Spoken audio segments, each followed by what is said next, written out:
Hacer. Yo he hecho todo lo posible. Tú has hecho un gran trabajo. Él, ella, usted ha hecho. Ella ha hecho cambios importantes.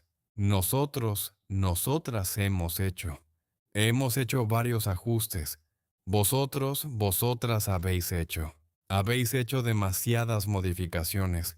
Ellos, ellas, ustedes han hecho. Ustedes han hecho un buen esfuerzo.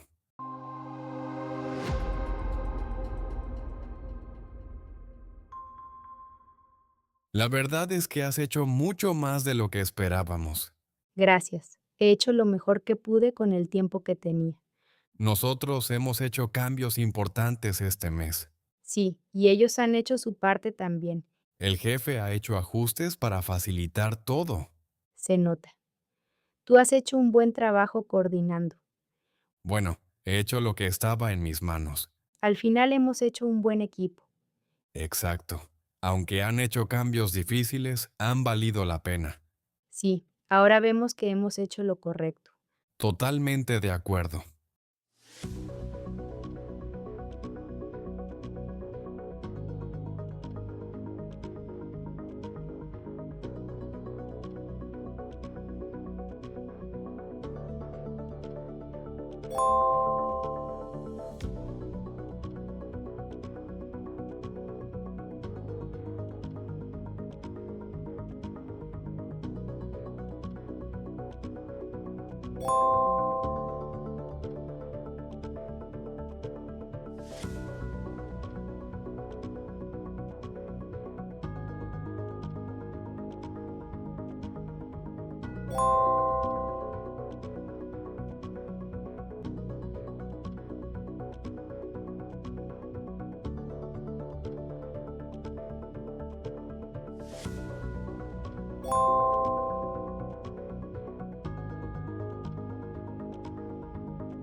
Congrats!